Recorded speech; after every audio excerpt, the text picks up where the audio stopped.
Hi everybody, this is Wafaa. The paintball project is day 4. So far it's been very challenging today because I got about 5-6 direct hits to my arm and stomach.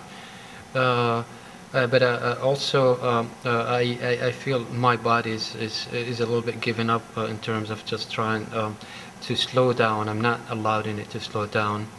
But I'm still in that survival mode, trying to be strong.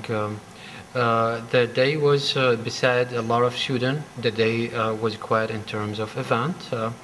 And I have my friend Meredith is visiting me today, and we are going to talk to her for a few minutes. Hi, I'm sitting behind the screen here, which is splattered with yellow paint. Let's see. That's the screen here.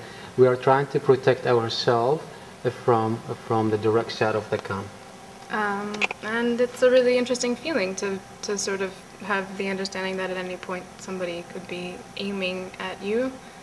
My blood pressure has probably spiked an awful lot since being back here, and there's a feeling that if I extend my arm a little bit, or if I make a mistake, that anything could happen.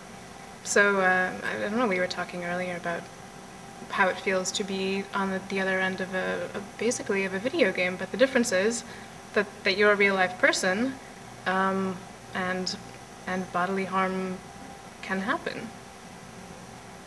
So, yeah, it's interesting to think about the mentality of people who might be shooting and what people are thinking in terms of how it's a game and how it crosses a line between being a game and actually being a real person on the receiving end. Oh, great. So can you see yourself staying here for a few days, or?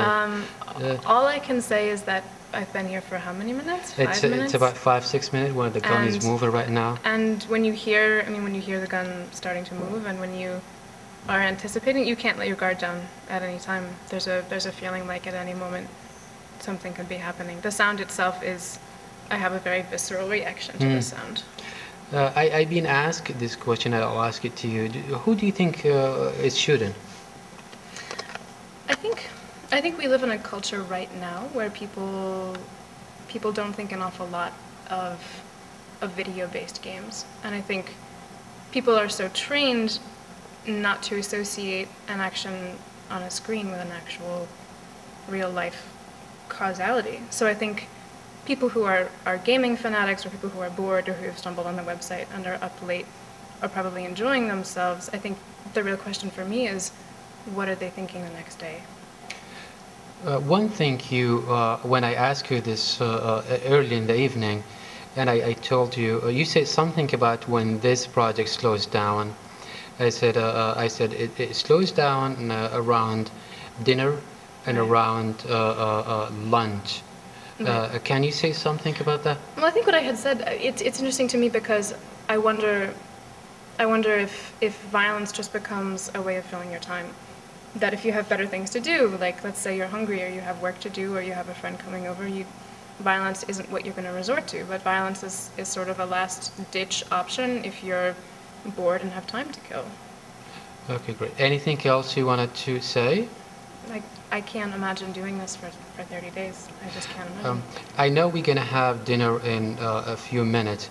Would you like to have the dinner here or outside this space? I think it should be your choice. Should be my choice. I mean, to my choice, I will have it here, but I wanted to, of course, I'm very concerned and very protective of my visitor, because I don't want them to be harmed in any way, either physically or mentally. So we could determine that later. Okay. All right, guys. So that's great. That's Meredith Hope Clark, right? That's right. I think I got that right. And I am going to get with you back in a few minutes to continue this video, this diary. Now I'm amazed. It's very quiet, unlike early in the day, and unlike this morning, but I guess it is dinner time, and people, as Meredith said, are busy filling their time with there's something they have to eat, right?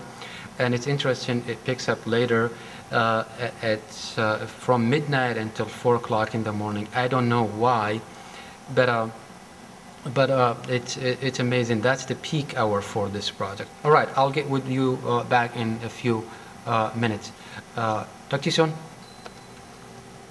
Okay, before I leave, we are gonna show you how we walk into the space.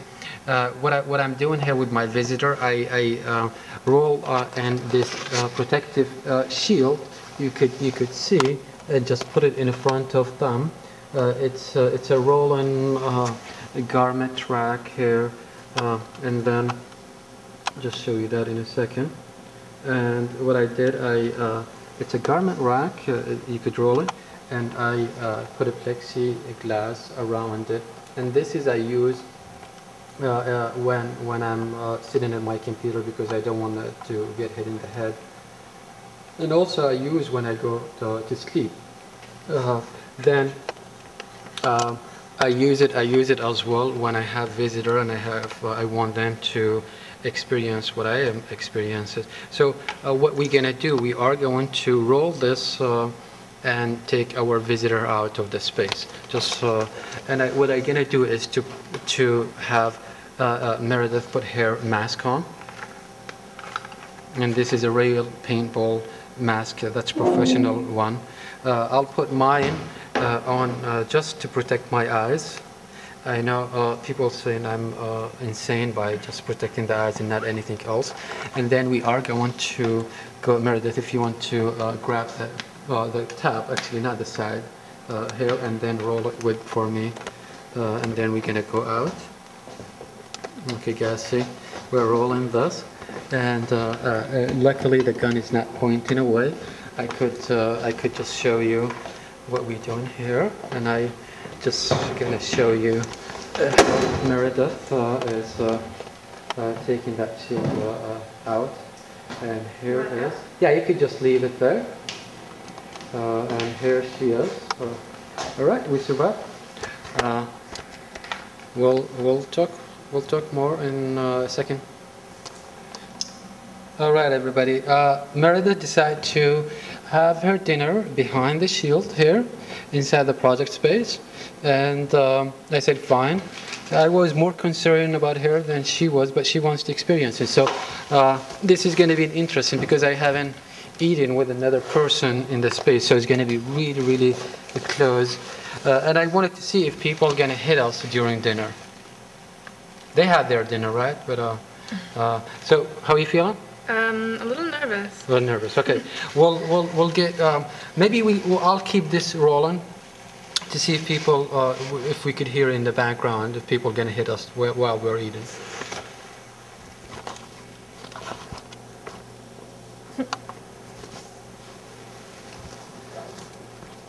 Okay. So you have the dome up there, right? Okay. Here is what we have for dinner. We have a dolma plate, we have a falafel plate. The Middle Eastern place around the corner are very, very nice baba pita. They give us a free dessert, free soup, free drinks, and free delivery. Fantastic of them. And here's what we have. Probably it's going to be a little bit messy. So sorry about this. And I mean that's what you get when you are under constant threat and trying to eat dinner. And it actually reminds me of when I was back in Najaf during 1991, in January 1991 of the bombing, when we had to eat all together in this small room, very, very cramped and under the constant bombing. So far, no hit. But I think we'll continue rolling this just in case we get hit.